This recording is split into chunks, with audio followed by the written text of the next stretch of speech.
Kita lanjut ke bintang yang berikutnya, yang poinnya adalah reproduksi dari bakteri. Reproduksi bakteri dibagi menjadi dua macam, ada yang aseksual dan ada yang seksual. Yang aseksual dengan pembelahan biner itu dari satu, dia akan membelah menjadi dua gini ya. Ini nanti dia akan terpisah menjadi dua. Tuh, seksual.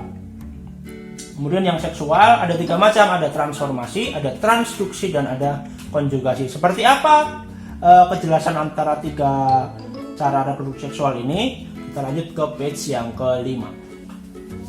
Page 5. Oke. Baik, kita lanjutkan penjelasannya untuk transformasi, transduksi, dan konjugasi. Yang pertama adalah transformasi. Jadi transformasi adalah cara reproduksi seksual di mana bahasa mudahnya Pak Wid adalah si bakteri itu dia menemukan apa? Nemu materi genetik. Jadi bakteri jalan, kemudian dia ternyata menemukan materi genetik di luar, kemudian materi genetiknya dimasukkan ke dalam tubuhnya, kemudian terbentuklah genom yang sudah rekombinan. Rekombinan ya, campuran antara genomnya dia sendiri dengan genom yang tadi dia temukan. Jadi ada genom bebas di luar yang bisa masuk ke dalam si bakteri itu. Itu adalah proses transformasi. Simple ya. Simple. Selanjutnya adalah transduksi. Transduksi ini dengan perantara. Perantaranya apa nih? Gambarnya nih. Virus. Itu perantaranya virus. Bagaimana bisa? Jadi ketika virus menyerang satu bakteri ya, bakteriofag menyerang, proses daur litik segala macam berjalan, akhirnya virus yang keluar, virus yang setelah melewati daur litik ini, setelah pecah, virus kan mengandung materi genetik. Nah, materi genetik di dalam virus ini sudah ada gabungan dengan materi genetiknya ini juga kan. Karena di dalam kan sudah berproses tuh materi genetiknya bersatu tuh. Nah, di sini adalah materi genetik rekombinan dari ada sifat yang dibawa dari si bakteri asal ini. Nah, kemudian si virusnya kan keluar dari satu sel tadi, sel bakteri yang A tadi, dia menuju ke sel bakteri yang B. Nah, materi genetik yang dibawa virus tadi kemudian kan dimasukkan, di mana materi genetik ini kan sudah merupakan gabungan dengan yang ini. Nah, ketika masuk ke dalam sini, dia bisa melakukan proses reproduksi karena materi genetiknya kan merupakan kombinasi dari ini juga. Jadinya bergabung antara yang ini orange dengan yang ini yang merah gitu. Paham yang maksudnya ya? Tuh, jadi dengan perantara si virus. Yang terakhir adalah dengan proses konjugasi. Jadi konjugasi ini bahasanya adalah pertukaran ya. Terjadi pertukaran antara dua bakteri melalui saluran yang namanya pili atau fimbria tadi ya. Nah, pili atau gambar yang tadi yang titik-titik di permukaannya gini tadi itu pili kan. Nah, itu ketika dia bereproduksi dia akan membentuk saluran semacam ini guys.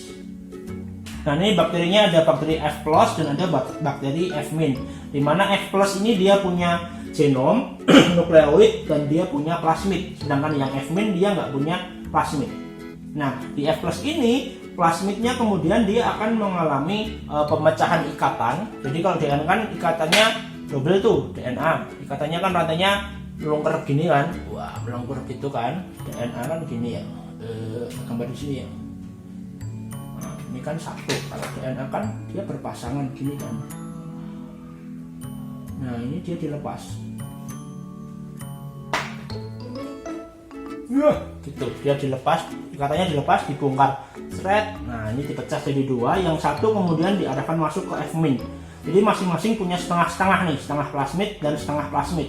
Nah, kemudian proses yang berikutnya, setengah plasmid tadi dia akan membentuk pasangannya. Jadi kan ini tadi cuma punya setengah nih, cuma punya setengah gini. Yang bawah juga punya setengah. Kalau kita jereng, setengahnya kan gini nih. Gitu, masing-masing punya gini. Nah, kemudian masing-masing dari F+ dan F- ini dia membentuk pasangannya. Jadi pasangannya disintesis sehingga masing-masing jadi punya gini lagi. Ya,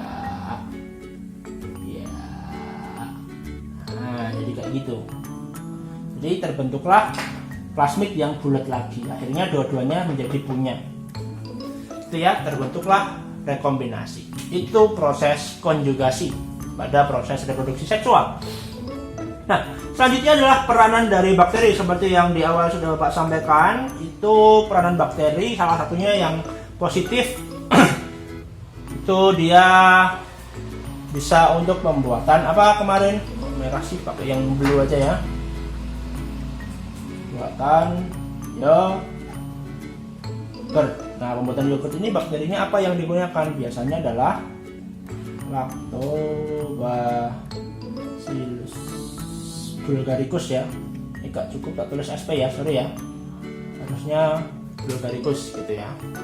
Nah, nanti positifnya yang lain apa kalian cari lagi ya. Kalian tambahkan di catatan kalian. Peranannya buat bikin apa, bakterinya apa. Jadi harus peranan dan nama bakterinya, nggak bisa kalau cuman peranannya doang, harus ada namanya karena itu biasanya spesifik. Yang negatif juga seperti itu, biasanya menyebabkan penyakit nih. Nah, penyakitnya ini apa? Penyakitnya apa? Kemudian bakterinya apa? Misalkan Salmonella typhosa gitu.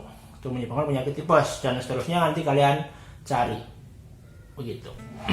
Nah, yang selanjutnya adalah budidaya bakteri. Apa maksudnya budidaya bakteri ini, Pak Adit?